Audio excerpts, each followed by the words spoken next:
Bonjour à tous, chers amis de Météo Pédagogie et des décryptages météo, et bienvenue dans ce décryptage météo numéro 42, particulièrement long. Il faut dire que cette semaine a été riche en événements avec cette descente arctique et j'ai pris un énorme plaisir à l'analyser. Il y a quand même beaucoup de choses à décrypter et il m'a paru directement évident que ce décryptage serait particulièrement long si on décidait d'aller au fond des choses.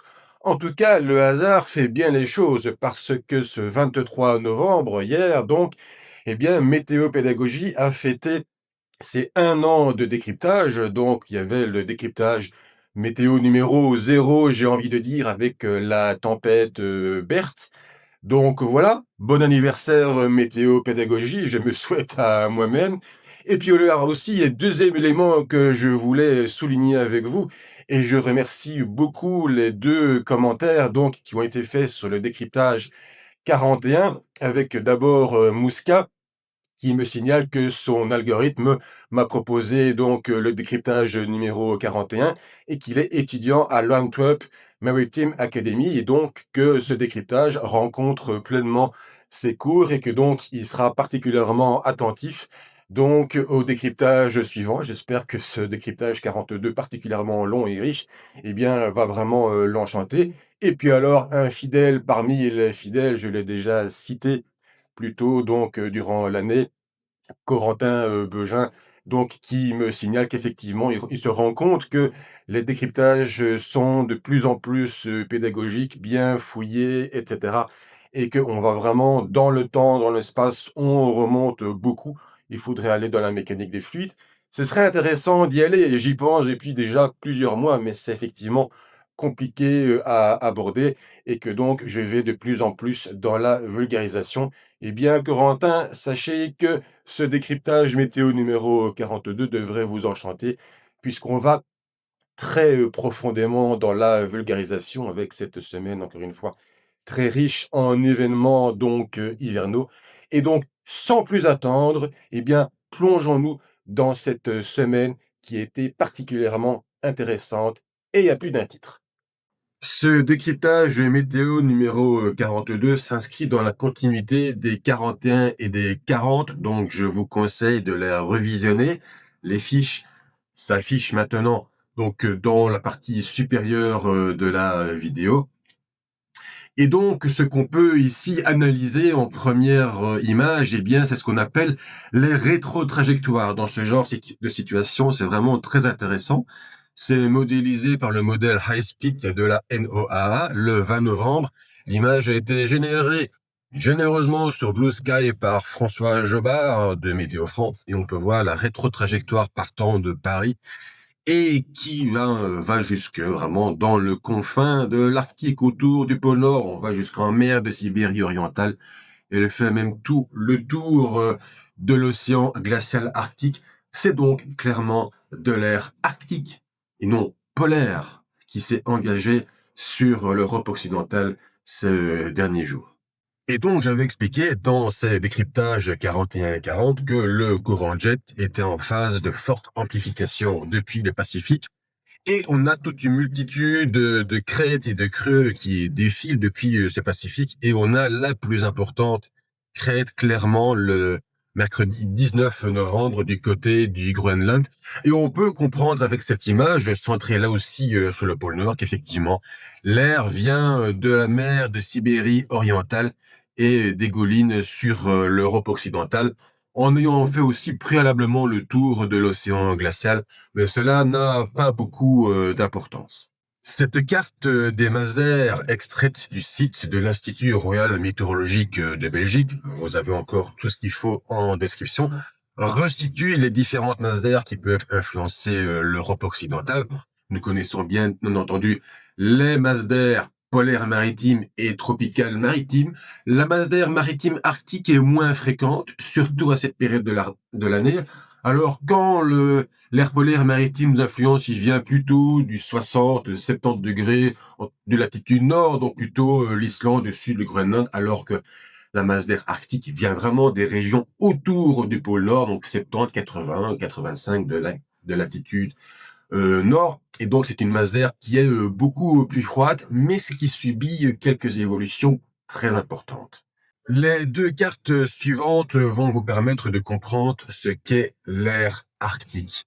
Vous avez ici donc modélisé la journée du 19 novembre. Eh bien, au moment où donc l'ère arctique s'engage sur l'Europe occidentale, les températures au niveau 500 hectopascales, donc vers 5000, 5002, 5300 mètres, tout ceci varie justement alors que la pression, elle, ne varie pas.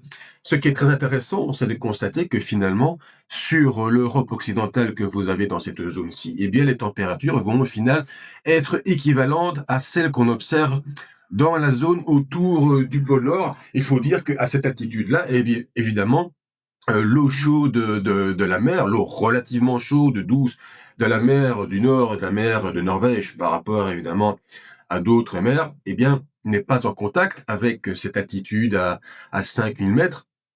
Et donc, cette air à cette altitude-là ne se refroidit pas, mais cela va être évidemment très, différent, au sol et on va le voir dans l'image suivante.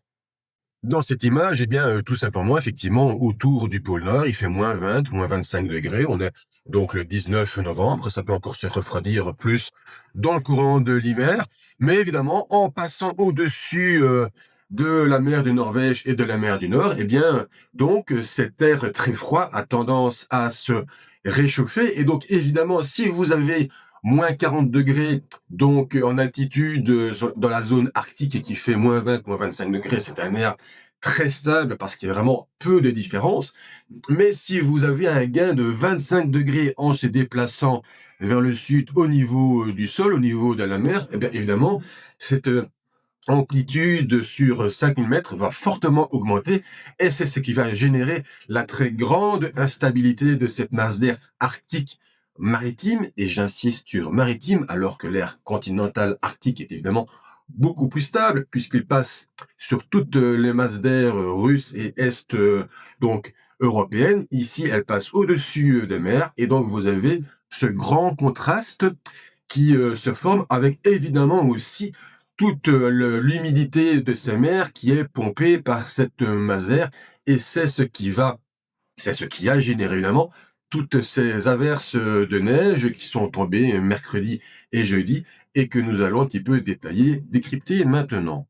Comme je l'ai dit dans le décryptage météo numéro 41, la descente froide de la semaine passée s'est opérée en 2 parties et c'est surtout à partir de mercredi que les choses sont vraiment devenues intéressantes. Il a fallu le plongeon d'une dépression qui se situait du côté de l'Islande pour que l'air véritablement froid, surtout en altitude, ait la possibilité de descendre vers l'Europe du Nord-Ouest. Alors sur cette carte de la température d'altitude ou toujours aux 500 hectopascales, cette dépression n'est pas très visible, sauf en fin d'animation vers le sud de la France. Mais au début de l'animation, c'est pas très net. Mais on peut se rendre compte malgré tout que clairement, au départ, eh bien, nous sommes avec des températures qui sont aux alentours de -25 degrés aux 500 hectopascales, ce qui n'est absolument pas exceptionnel, et même -20, -25 degrés au début.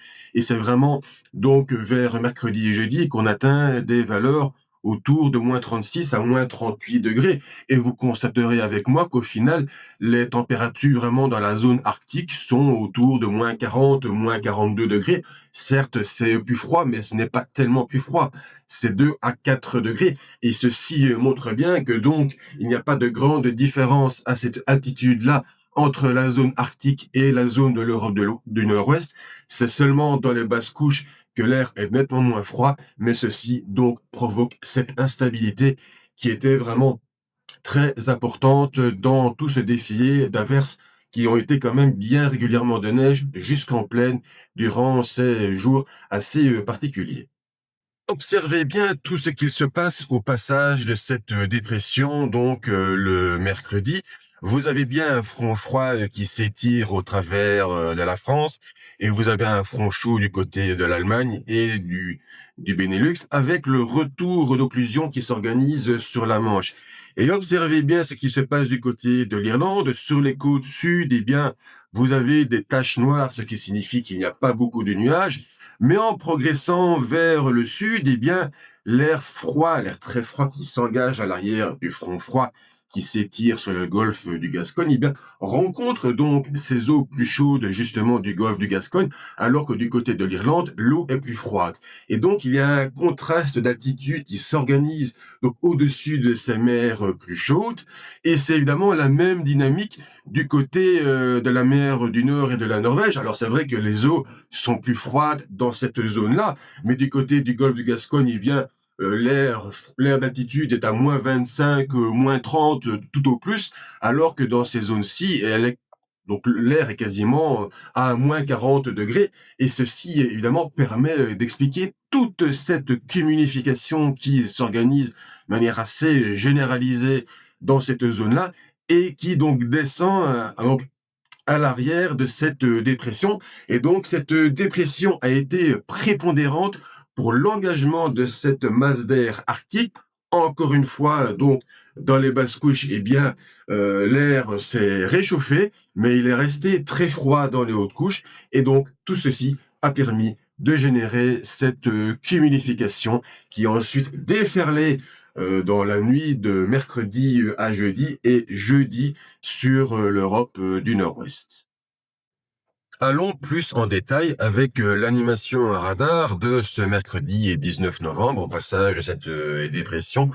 Donc entre 16 heures et 20 heures, et nous retrouvons bien donc l'étirement du front froid sur la diagonale sud-ouest-nord-est, donc depuis le Pays Basque vers l'Alsace, et nous retrouvons aussi le retour d'occlusion qui s'organise depuis les Benelux vers le nord de la France, avec l'air froid qui s'engage aussi bien derrière le front froid, et on retrouve donc des averses dans le golfe du Gascogne et sur la pointe Bretagne, mais aussi évidemment derrière le retour d'occlusion.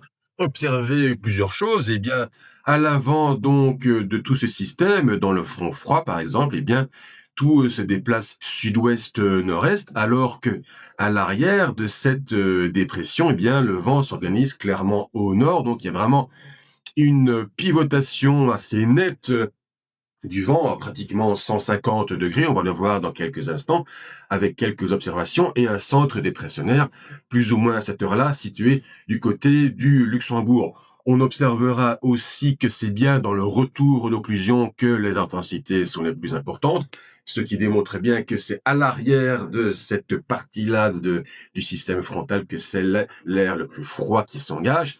Et donc, on a eu clairement dans ce retour d'occlusion des intensités bien importantes qui ont permis bien de la transformation de la pluie en neige fondante et même en neige, y compris jusque, on va dire, la plaine, en tout cas 200 mètres, 150, 100 mètres, même on a enregistré des flocons, peut-être de neige fondante, mais de la neige ferme, temporairement sous les intensités les plus importantes, jusqu'à 200, voire même 150 mètres. Donc ceci montre bien que c'est quand même à l'arrière de ce retour d'occlusion que c'est l'air le plus froid qui s'est engagé. Et on va voir maintenant ce que cela a donné sur les observations in situ. Commençons d'abord avec les températures à Uccle. Alors ces graphiques de 24 heures commencent donc le mercredi donc à 16 heures et se terminent le jeudi à 16 heures. Et on voit bien ici, en fait, c'est le passage de l'occlusion, donc en fin d'après-midi.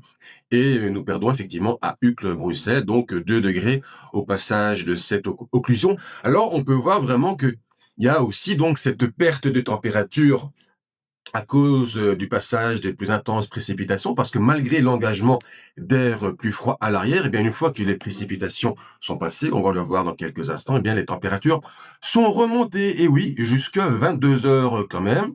Et puis elles sont quand même vraiment descendues jusque 2 heures, et puis donc même 6 heures du matin, on a frôlé le 0 degré. Mais ça montre vraiment clairement que c'est quand même avant tout les précipitations les plus intenses qui ont provoqué donc cette chute de la température. Analysons le diagramme sur la même période donc des précipitations toujours à Uccle. Eh bien, on peut voir effectivement que donc nous avons eu des précipitations intenses à 18 heures, quand même 3,5 millimètres sur l'heure, et puis on a eu d'autres précipitations donc à 5-6 heures du matin, au moment où il faisait quand même plus que 1 ou 2 degrés. Donc là aussi, nous avons eu des précipitations neigeuses en région bruxelloise, et nous allons aussi pouvoir maintenant observer eh bien le diagramme du vent. Le diagramme du vent, donc toujours observé à Uccle-Roussel, se centre, lui, sur une haute période de 24 heures, depuis le mardi 20 heures jusqu'au mercredi 20 heures, tout ça pour mieux observer la rotation du vent, jusque donc, remarquez bien, mercredi matin et même dans l'après-midi, le vent est bien orienté au sud-ouest, et donc, vers 18-19 heures, il est même orienté plein nord, donc c'est une rotation de plus de 150 degrés, observé au passage du front froid avec quelques rafales quand même. On voit une augmentation quand même assez limitée du vent, mais on peut observer quand même que c'est l'engagement du vent du nord qui renforce un petit peu les rafales. Et donc, c'est clairement le passage de la dépression dans une diagonale nord-ouest-sud-ouest depuis la mer du Nord vers le Luxembourg. À l'avant, le vent est vraiment bien au sud-ouest, mais une fois passé cette dépression, nous sommes donc dans la partie gauche de la dépression et donc dans un vent qui est organisé plein nord. Un moment particulièrement intéressant a été enregistré autour de la mi-journée du jeudi 20 novembre avec une ligne d'averse qui s'est organisée donc depuis la mer du Nord à travers la Flandre française et belge pour terminer sa route aux portes du Grand Est. Et évidemment, donc au-dessus de la mer du Nord et sous les côtes, c'était principalement de la pluie, mais en rentrant dans les terres des Flandres, eh bien, tout ceci s'est transformé en neige, aussi à cause de l'isothermie, puisque ces précipitations étaient assez intenses et assez peu mobiles, et donc on a enregistré des couches de neige quand même assez intéressantes dans ces régions-là, plusieurs centimètres, et même localement sur les hauteurs plus de 10 centimètres. Et il y a plusieurs raisons qui expliquent tout ceci, au-delà évidemment de l'air froid d'altitude et du simple contraste thermique avec l'instabilité. La première raison à tout ceci, c'est que le jeudi 20 novembre à 14 heures, eh bien, un petit minimum dépressionnaire s'est organisé sur le nord-ouest des Pays-Bas, à l'arrière duquel un petit flux de nord à nord-ouest s'est organisé depuis la mer du Nord vers l'intérieur des terres. Et c'est donc cette petite dépression qui a pu piloter et structurer cette ligne d'averse qui s'est organisée depuis la mer du Nord vers l'intérieur des terres. Mais il y a une deuxième raison à l'immobilité de cette ligne d'averse. Pour analyser la faible mobilité de cette ligne d'averse, rien de tel que de décrypter le flux à deux niveaux. D'abord au 700 hectopascal, c'est-à-dire vers 3000 mètres, des couleurs en blanc ou bleu clair qui sont donc dans le bas de l'échelle vers 30-50 km par heure. Et nous allons observer que ce n'est pas beaucoup mieux à l'altitude du courant jet. Donc, nous avons bien au niveau 300 hectopascal des couleurs aussi blanc et bleu. Donc, nous sommes vraiment, regardez bien les branches du courant jet qui circulent depuis l'Irlande vers l'Espagne et qui remontent vers l'Italie. Nous sommes bien dans le creux de ce courant jet avec l'air très froid d'altitude. Et donc, quand nous sommes dans le creux, eh bien, il n'y a pas beaucoup de flux. Nous sommes aussi à des vitesses entre 30 et 50 km par heure du côté des Flandres françaises. Et donc, nous comprendrons mieux pourquoi cette ligne inverse ne s'est pas déplacée rapidement et qu'il y a eu un phénomène d'isothermie. Sur les cartes des températures aimablement fournies par le site Infoclimat, donc à 13 heures UTC, on peut voir la trace de l'isothermie dans cette ligne d'inverse avec les couleurs plus bleues. Donc du côté des Flandres françaises, donc nous avons 0, 1, 2 degrés, alors que plus vers le nord-est de la Belgique, c'est 2, 3, 4 degrés. Et ne parlons pas vers la Normandie où c'est autour de 5 degrés. C'est donc bien de l'isothermie sous cette ligne d'averse qui a favorisé la transformation de la pluie en neige et les cumuls enregistrés. Le jeudi soir, à 22 heures, la lame d'eau, en tout cas de précipitation sur 72 heures, est assez impressionnante dans la région des Flandres françaises et belges. Sur un axe qui s'étire depuis la côte belge jusqu'au sud-est de l'île, eh bien, nous avons clairement des zones jaunes et même orangées, ce qui indique des cumuls au-delà de 40 mm. Et si on regarde même localement, cela montait à 70 mm. Heureusement que tout n'est pas tombé sous forme de neige, ni même la moitié. Le jeudi au soir, vers 22 heures heure locale, 21 heures heure GMT, la carte d'Infoclimat nous informe sur une tendance qui allait préfigurer de ce qui allait se passer les jours suivants. Dans l'intérieur des terres françaises, nous observions 0, -1, -2 degrés, et évidemment aussi donc au sud-est du sillon Sambre-et-Meuse en Belgique, et bien évidemment aussi sur l'Allemagne, alors que sur donc les côtes, eh bien c'était encore largement au-delà de 0 degré. Et cette tendance au refroidissement des terres allait être un élément important pour la suite des opérations. La carte du vent extraite du site Météo Ciel le jeudi 20 novembre à 22 heures nous permet de comprendre ce qui est en train de se passer. Nous avons évidemment un vent de nord-ouest avec des couleurs vertes sur les côtes, ce qui nous permet de comprendre qu'il y a bien un vent marin relativement doux qui radoucit les côtes, mais à l'intérieur des terres, c'est des couleurs bleues, symbole d'un vent bien faible, et surtout aussi d'un vent de direction très variable, ce qui montre que tout simplement nous entrons dans une phase où le vent se tranquillise, ce qui permet à la masse d'air froide de s'installer et donc d'organiser le lent refroidissement de la masse d'air et le passage sous le point de congélation. Observez bien cette animation satellite générée grâce au site EUMETSAT et qui résume tout de jeudi après-midi à samedi soir. Au début, nous avons évidemment cet air arctique qui plonge vers l'Europe du Nord-Ouest et qui a enneigé notamment les Flandres françaises et belges. Et observez bien toute la dynamique des fluides qui plonge du nord vers le sud, qui vient même lécher les côtes algériennes où il a quand même pas mal plu et l'air d'air très froid était très présent. Et puis, il remonte ensuite vers l'Europe de l'Est à travers l'Italie. Et donc, c'est vraiment la trace du courant de jet. Mais observez très bien comment l'air très froid d'altitude qui est arrivé sur le sud-est de la France et en mer Ligure a provoqué la cyclogénèse dans cette région. C'est classique quand il y a ce contraste entre l'air très froid d'altitude et la mer encore bien douce dans cette région. Et observez bien tous les impacts d'orage dans cette zone où il y a un fort contraste thermique entre évidemment l'air très froid d'altitude et l'air doux de la mer, mais aussi évidemment entre l'air froid situé dans l'ouest de l'Europe et l'air beaucoup plus doux dans le sud-est de l'Europe. Et observez évidemment à la fin de tout ceci, évidemment, le courant d'ouest qui revient progressivement par l'océan Atlantique et qui propulse un front, plutôt une occlusion à caractère de front chaud. Donc le samedi en fin de journée, on va pouvoir le réobserver à la fin de cette animation. Mais donc profitez-en pour encore une fois observer toute l'animation donc de cette dynamique des fluides et de ce creux d'air très froid d'altitude alimenté en air arctique. C'est vraiment une très jolie animation qui résume finalement tous ces 3, 4 derniers jours sur une grande partie de l'Europe. Il fait encore donc, au moment où j'enregistre ce samedi soir cette vidéo, il fait encore bien chaud sur les côtes de la mer Noire, Roumanie, Bulgarie et Ukraine. On va le voir dans quelques instants. Mais donc, observez vraiment ce front occlu et le courant de jet bien matérialisé par cette bande de nuages qui est alimentée en moiteur en passant au-dessus des Açores.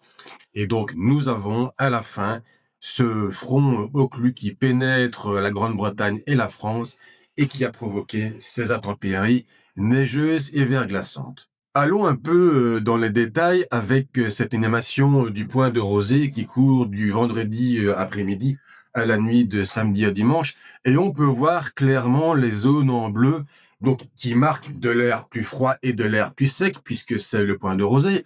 Nous avons donc l'air arctique qui s'est engagé sur la Terre. Et comme vous le savez, en hiver, en tout cas en fin d'automne, eh bien, les terres génèrent une masse d'air plus froide. Elles se refroidissent plus vite que les mers. Et c'est évidemment le processus inverse durant l'été. Et donc, sur l'Allemagne, nous avons des points de rosée particulièrement bas qui se sont développés avec ce processus de continentalisation.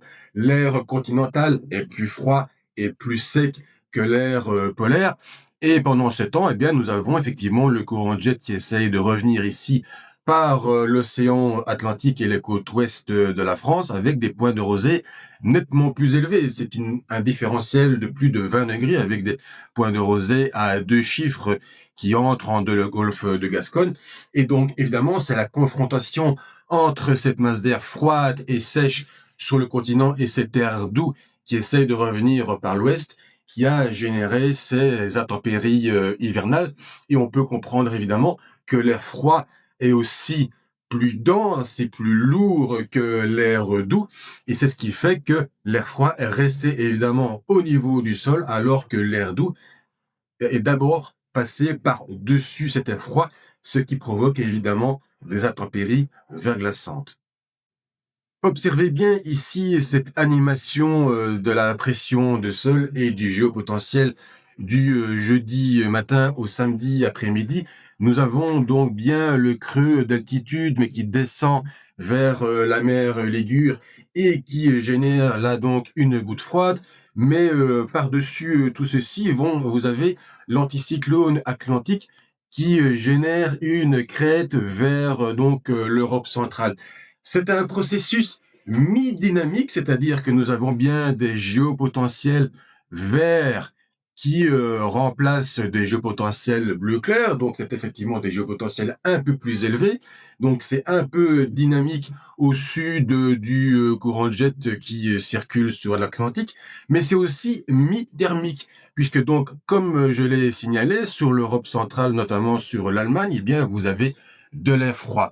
Et l'air froid, il est plus lourd et donc il est plus dense et donc il vient alimenter une haute pression qui est aussi partiellement thermique. Et c'est aussi un élément important dans tout le processus de pénétration de l'air doux dans le courant de ce week-end passé, c'est que donc finalement l'air froid est comme une pierre avec cette haute pression. Il bloque un petit peu la pénétration de l'air doux, mais malgré tout, avec le courant de jet qui est suffisamment puissant, eh bien cet air doux a fini par bousculer et rétracter cet air froid plus vers l'est. Pour comprendre ce qu'il s'est passé en fin de journée samedi et dans la soirée, prenons par exemple une coupe générée entre la pointe Bretagne et la région de Munich en fonction donc de l'altitude entre 250 hectopascales, donc l'altitude du courant jet, et le plancher de vache à une heure précise, ici samedi 14 heures. Et on voit bien les isothermes négatifs en allant vers la forêt noire et le sud de Munich. Mais nous avons évidemment par l'ouest, eh bien, des isothermes beaucoup plus positifs qui tentent de pénétrer l'ouest de la France. Et évidemment, c'est ce conflit de masse d'air et c'est cet air doux qui tente de passer l'air froid qui a généré ces intempéries verglaçantes et hivernales. Mais on va voir que c'était même encore plus compliqué que cela. Si nous prenons une coupe réalisée dans la même zone entre la pointe Bretagne et la forêt noire le dimanche à minuit, eh bien tout c'est un petit peu compliqué parce qu'évidemment à minuit, eh bien le niveau du sol s'est refroidi. On peut le voir notamment ici dans cette zone avec du 0 degré, surplombé par des zones en positif.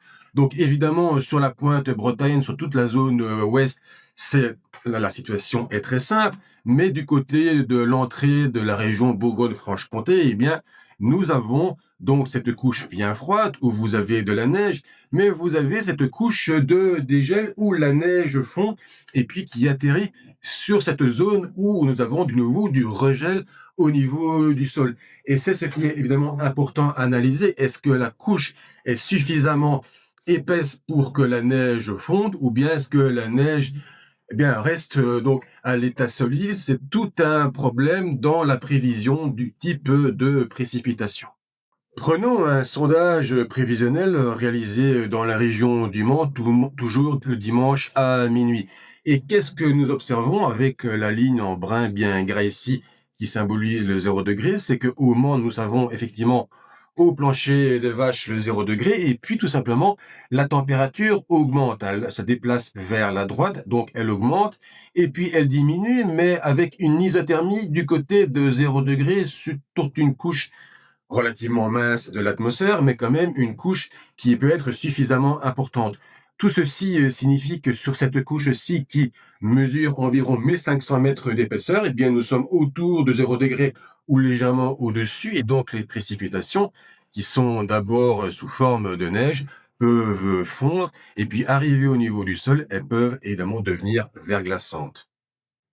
Le problème, c'est que si nous prenons un même sondage, toujours réalisé dimanche à minuit, mais dans la région de Auxerre cette fois, eh bien, le sondage est un petit peu différent. Il part du négatif, certes, mais on voit qu'il augmente un petit peu sur une mince couche avec des températures positives. Et donc, évidemment, vous avez des précipitations qui tombent d'abord sous forme de neige, et puis vous avez cette mince couche. Est-elle suffisante pour faire fondre la neige en pluie?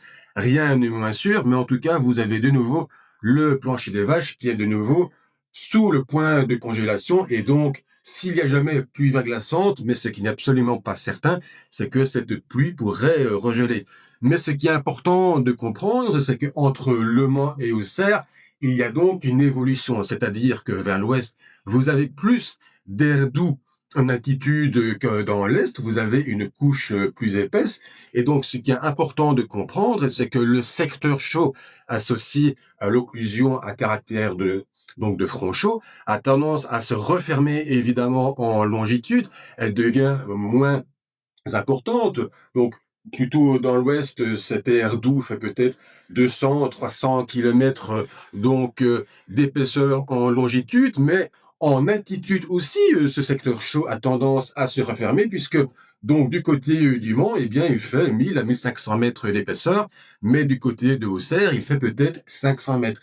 C'est donc un secteur chaud, un radoucissement en altitude tridimensionnel. Il n'est pas seulement limité à la longitude, il se referme aussi en hauteur et les modèles et prévisionnistes doivent prendre cela en compte pour essayer de savoir plus ou moins si nous avons de la pluie verglaçante, de la neige ou tout simplement de la pluie donc à différents points du territoire et c'est évidemment très compliqué à préciser dans le détail. Au-delà de tout ceci, cette animation radar qui court du dimanche à minuit jusqu'à 4 heures du matin et qui est centrée sur la France, nous offre deux enseignements. Le premier, tout simplement, c'est que en progressant vers l'est, eh bien, cette perturbation se désagrège. C'est notamment très visible dans la partie centrale. Et il y a une raison toute simple à tout ceci, et on l'a un peu déjà abordé plutôt dans ce décryptage, c'est que tout simplement sur l'Allemagne et de manière générale sur les terres, l'air est plus froid et il est donc plus sec et il est donc normal. C'est un cas d'école, ce n'est certainement pas une anomalie, c'est un cas assez classique de voir une perturbation se heurtant donc à un air froid continental sur le continent qui perd en activité. Et enfin, deuxième enseignement, eh bien, nous pouvons constater que la progression de cette perturbation est particulièrement lente. C'est environ 100-200 kilomètres tout au plus tout au long de cette animation qui court quand même sur 4 heures. Et c'est pratiquement la même raison. En fait, vous avez encore une fois cet air froid sur le continent. C'est un air froid qui est donc lourd, qui est dense. Et la perturbation qui est donc alimentée essentiellement en air chaud a du mal à progresser donc à travers cet air froid et dense, lourd, qui agit un peu comme une pierre qui contre le courant d'altitude venant de l'ouest. Pour conclure sur ce très long décryptage, et comme je l'ai expliqué dans les deux précédents, eh bien, ce coup de froid ouest et centre européen est la résultante d'une alternance de creux et de crêtes qui ont été générées depuis le Pacifique. Et donc, vous avez aussi une crête anticyclonique qui s'est développée à l'est de tout ceci, partant depuis la Méditerranée orientale et même le nord de l'Afrique, avec donc des températures maximales encore supérieures à 25 degrés et même localement à 30 degrés sur les côtes sud et aussi nord de la Turquie. Et vous avez des températures maximales au-delà de 20 degrés sur les côtes bulgares, roumaines et ukrainiennes de la mer Noire. Et on peut continuer ainsi de suite jusque l'intérieur de l'Ukraine et le sud-ouest de la Russie pour des isothermes de 10 à 15 degrés. En tout cas, j'espère que ce décryptage particulièrement long et riche vous a plu. Il a vraiment une raison particulière. C'est ce premier coup de froid qui est quand même très intéressant. Donc, de cette saison froide, dont nous ne sommes pas encore dans l'hiver, mais c'est la saison froide 2025-2026. J'espère qu'il vous a plu. Si c'est le cas, encore, n'oubliez pas de mettre de pouces bleus pour le référencement et de vous abonner avec la clochette si ce n'est pas encore fait, et aussi de partager si vous pensez que cette chaîne le mérite. En tout cas, je vous donne rendez-vous pour le décryptage météo numéro 43 ce 1er décembre. Et n'oubliez pas aussi déjà le direct météo numéro 9 qui aura lieu le 4 décembre et qui, à mon avis, reviendra sur ce coup de froid puisqu'il fait un petit peu, les directs font un peu le bilan du mois précédent et je pense qu'on aura encore d'autres choses à discuter et à débattre à propos de ce coup de froid dans ce prochain direct. Mais d'ici là, portez-vous bien et salut!